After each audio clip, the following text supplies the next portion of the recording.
The way I view it is that there's still the fleet of the entire world fleet is still, 97% gas cars. And so the way I think about competition in that sense, again, like, yes, of course, BYD, Ford, GM, every single automaker now and their grandmother wants to make an EV nowadays, right? So that's become obvious. But again, it's not, I don't think it's a versus Tesla sort of market share that you're taking away from. It's versus gas car market share that you're taking away from. And when Tesla has, I think, the pricing power it has from a margin perspective, again, like no shareholder wants to lose margin, but if they're able to lower costs through their new factories that are going live, I still feel like they're going to be in an environment where they will be able to sell every car they produce. I really do think so. I think if once Berlin and Austria are fully ramped and the new Gigafactory gets announced here in the next, hopefully, 3 to 6 months, and then the $25,000-$30,000 car goes live in the next couple of years, then let me ask you. Then let me ask you the question. Gary says, well, it's a lot of ifs. That's a big assumption. And that, look, if what you just said was true, and they had a $30,000 car available, at least in China and Europe, I don't care about the US, middle of next year, I would agree with what you just said, but they don't. And they're still dicking around with it, where maybe it's going to be a robo-taxi without pedals and without wheels, or without a steering wheel. That would be amazing. Let's give us some wheel. If I just had a $30,000 car that you were going to make, once they can get to 99.9%, autonomous, then you could take off the steering wheel and the pedals, and I'm sure designers could figure out how to do that. But I would get the $30,000 car at least to compete in China with BYD. And then you wouldn't have to be cutting price on Model 3 and Model Y. I mean, that's what was interesting about Tony's report. He really jumps to conclusions. I don't know if you guys know this, but you can't order a Model 3 long range in the US. The only thing you can order is a standard range, in a couple of weeks, and a performance. Yep. And the long range, the last price was about $57,000. You got to get the price down to $55,000 to qualify for the $7,500. But that's what they will do. That's why there will be a. I don't think they'll do that. I don't think they'll do that. I think they're going to bring out a mid range. I think they're going to bring out a lower performing car and call it a mid range. So then you'll have a short range, a mid range, and a performance, and they'll price it accordingly rather than cut price of what's already out there. And look, that's the tried and true strategy of consumer products companies. When there's a market and it's that $55,000 price point is going to be a key part, because that's where you get the $7,500 credit. You got to have a product in that segment. So you can either cut the price of the one that's up there by $2,000 or $3,000, that's fine, or you can introduce a product that at least you've got some room. And with option add-ons and things like that, it's still well below $55,000. I think that's what they're going to do in the US.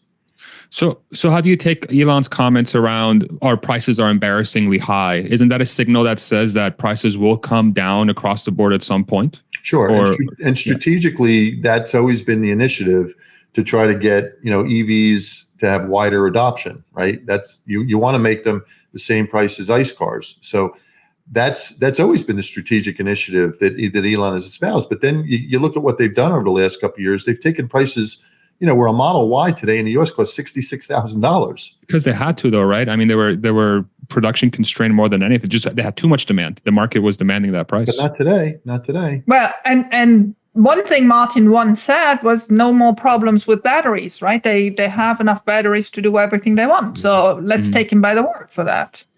Look, I think you got to keep China separate. China is where all the action is. I think, when we saw the third quarter delivery miss, it was because of China. We at the time, we got a lot of grief from people, said a lot of people were waiting because they thought there was going to be a price cut, and they were waiting for that. And then there was a price cut, even though Tesla denied it. And there was a price cut on October 24th, which got the Model Y standard range in China down below that magic 300,000 yen price point where there's that 12,000 subsidy. And I think that, going forward, they have to be much more sensitive to what are those price points that are kind of the magic price points. And that 300,000 yen is still going to stay a magic price point. They have to have a car, or at least a couple cars, that are below that. And I think in the US, it's the same thing. You got to be below the $55,000 price on a sedan. And right now they have just one car that's that in the sedan category. And that's the standard range. Yeah, sure. And in the SUV category, which is an $80,000 price point, they get there easy. But Model 3, they should have two cars in that price point below 55 to get that $7,500 credit, because consumers are going to think like that come January 1st. So to your question, Farzad, will they take further price cuts? Maybe, but they may just introduce new products at a lower price point without taking down the existing prices. I wouldn't care if they took price down because they've taken so much pricing. And I went back to 2020 and looked at what happened in China. It's a lot of price increases. No, they took prices down 4 times in 2020. And as you know, the stock price still went through the roof. So it wasn't like the market cared because you make it up in volume, right? And so that's I wanted to call up Tony today, because I know him from working with him, Tony Sakanaki, and say, hey, look, you cut your estimates because you took price down, but you didn't change your volume estimates. That's not right. You would think that if you take prices down, you're going to sell more.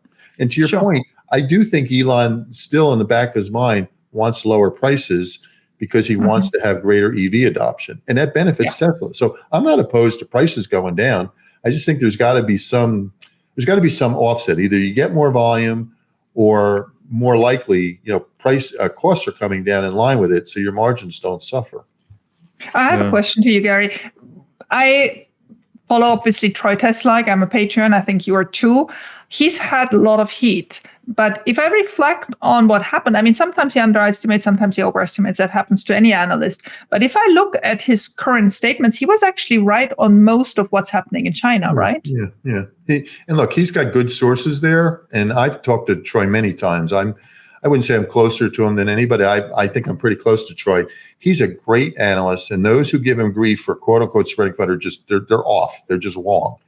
As an analyst who's also gotten a lot of grief when I put stuff out, especially when I complain about Elon, you have to have people who are willing to say, here's what can go wrong. Institutions will never complain about Adam Jonas, who's a bull. He's got a Tesla price target of 330. He's got to buy in the stock for painting a negative picture. They'll never complain because they want to know. And at the end of the day, this is the bottom line. People don't pay analysts for their stock recommendations or their price targets. They pay them to get information so they can make their own decisions. And that's what Troy tries to do. He tries to put out information and you make your own mind if, given the risks and given the upside. Because Troy's a bull. He's actually a long-term Tesla bull. He's not a bear. You can make your own mind up given the risks that are there. But long-term, what drives Tesla economics is global EV adoption is going to continue to soar. This year, it's going to be 10%.